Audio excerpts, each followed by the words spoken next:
Sanjay Parekh sir, ये बताएं मुझे कि पीएमएलए का act, prevention of money laundering act Hemant Soren के खिलाफ, prevention of money laundering act का केस अरविंद केजरीवाल के खिलाफ, दोनों के मेरिट में क्या फर्क है?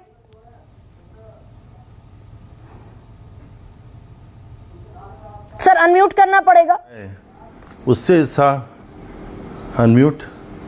Now it's audible sir, it's audible now. जी जी जी जी जी, मैं ये आपसे कहना चाहता था कि जो आपने फैक्ट्स अभी बताए उससे साफ मालूम पड़ता है कि जो इन्वेस्टिगेटिंग एजेंसीज हैं जो इम्पार्शली और फेयरली इन्वेस्टिगेशन नहीं कर रही, जो उनका एक तरीके से कानूनी तौर पर और कॉन्स्टिट्यूशनल दायित्व है। पहली बात तो ये। दूसरी बात ये कि जहाँ तक बेल का प्रश्न है, बेल आर्टिकल 21 के अंदर जिसे व्यक्तिगत लिबर्टी की बात बोलते हैं उसके अंतर्गत आता है, और कोई भी कानून हो, चाहे वो पीएमएलए का कानून हो या कोई दूसरा हम चल हो जा शुरू।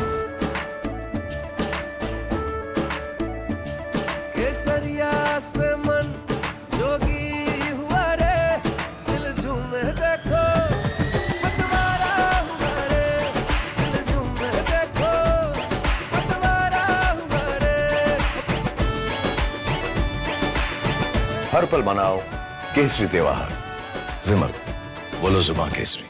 जो टाडा पोटा और इन सब की बात, यूएपीए की बात करते हैं, कोई भी हो उसमें कानून, उसके अंदर आप इस तरीके से बेल के प्रोविजन को इंटरप्रेट नहीं कर सकते जहां व्यक्ति की लिबर्टी एक लंबे समय के तहत कर्टेल हो जाए। वो पॉसिबल नहीं है। और ये बात लेकिन मनीष सिसोदिया पिछले 1.5 बरस से जेल में है, जजमेंट में। जी सर, जी, 1.5 मैं बरस उसी से के जेल ऊपर में। आकर क्या बोला, इसीलिए जरूरी है। शुरू नहीं हुआ अभी तक। देखिए बेल का जो, बिल्कुल ठीक कह रहे हैं आप, हमने जो बेल का कानून है उस बेल के कानून का, जैसे झारखंड हाई कोर्ट ने बोला, क्या आपने प्राइमा फेसी देखा कि प्राइमा फेसी कोई मटेरियल नहीं है, और किसी भी चीफ मिनिस्टर के वहां से भाग जाने की या इन्फ्लुएंस करने की इस तरह की संभावना नहीं है। उन्होंने लिखा साफ, तथ्य भी दिए। इससे क्या साबित होता है? इससे साबित होता है कि जो एजेंसी थी, एजेंसी के पास इस तरह के सबूत थे ही नहीं। आप बहुत सारी चीजों को इकट्ठा कर दीजिए, हजारों पेज का आप चार्जेस बना दीजिए, और फिर कोर्ट को बोलिए देखिए इतनी सारी चीजें हैं, इतना बड़ा अमाउंट है, इनके खिलाफ इतना बड़ा आरोप है, इतना संगीन आरोप है। जितना भी संगीन आरोप हो, आप जो बेल के प्रोविजन को आप ट्रायल के अंदर कन्वर्ट नहीं कर सकते। आपको बेल जो देना है वो बेल तो व्यक्ति को मिलने की, ये तो राइट है एक तरीके से। नहीं तो ये जो पीएमएलए में सर, आप उसको इंडिविजुअल राइट कह रहे हैं संजय जी, लेकिन ये जो पीएमएलए को मैं इंडिविजुअल राइट नहीं बोल रहा, 2019 मैं इंडिविजुअल राइट नहीं बोल रहा, मैं इंडिविजुअल राइट नहीं बोल रहा, मैं आपको बोल रहा हूँ कि लिबर्टी का जो अधिकार है सबको है।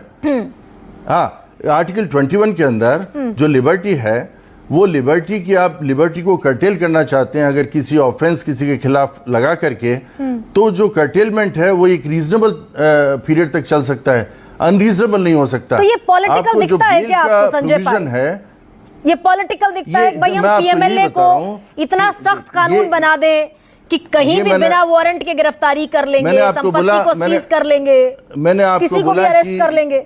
मैंने आपको बोला कि इसके अंदर फेयरनेस और जो इम्पार्शलिटी है वो दिखाई नहीं देती। यहाँ कहीं ना कहीं पॉलिटिकल टिंज आपको दिखाई देता है। और मैं आपको बता दूं, यही कारण है कि जब आप कॉन्स्टिट्यूशनल राइट को बैलेंस करते हैं स्टैट्यूटरी राइट से, तब आपको अगर मान लो लगता है कि मिसयूज कर रही है एजेंसीज, तो आपको कोई ना कोई इम्पार्शल इस तरीके का कमीशन होना चाहिए या बॉडी होनी चाहिए जो इन केसेस को एग्जामिन करे। जो आपको मालूम है, सुप्रीम कोर्ट ने जिस समय टाडा आया था उस समय उन्होंने बोला था कि टाडा के केसेस के अंदर मिसयूज होता है, इसलिए केसेस एक सुप्रीम कोर्ट जज के पास जाएंगे जो रिटायर्ड है, वो इनको एग्जामिन करेगा कि मिसयूज हो रहा है नहीं हो रहा है। ये समय आ गया है जब बड़ा रेलेवेंट सवाल संजय जी ये भी है साथ में एक्शंस को, कि अगर हम ये कह रहे हैं कि ईडी और सीबीआई पॉलिटिकली इन्फ्लुएंस्ड होकर अरेस्टिंग कर रही हैं, पॉलिटिकली इन्फ्लुएंस्ड होकर अपने स्टेटमेंट अदालतों में रखती हैं, तो अदालत के विवेक पर तो मुझे लगता है पूरा देश कम से कम इस बात पर, अदालत के विवेक पर डिपेंड करता है। तो ये जमानत नहीं मिलना ये भी एक वैलिड देखिए, सवाल हो जाता है क्या? अदालत के जहां तक प्रश्न में आपको, जी हाँ, जो बहुत बहुत इंपॉर्टेंट है, इसीलिए आपको मालूम है एक पिटीशन फाइल हुई थी फरवरी या मार्च के अंदर, जो पॉलिटिकल पार्टीज ने की थी सुप्रीम कोर्ट के पास जाकर के कि एजेंसीज इम्पार्शियली बिहेव नहीं कर रही हैं। सुप्रीम कोर्ट ने उसको नकार दिया कि 32 में आप पिटीशन फाइल नहीं कर सकते। लेकिन अगर आपके पास इस तरह के सबूत आते हैं और आपको लगता है कि जो संवैधानिक अधिकार हैं लोगों के वो किसी तरीके से उनका हनन हो रहा है, तो ये ज़रूरी है कहीं ना कहीं कि सुप्रीम कोर्ट जो हमारी सबसे बड़ी अदालत है, इन केसेस के अंदर इंटरवीन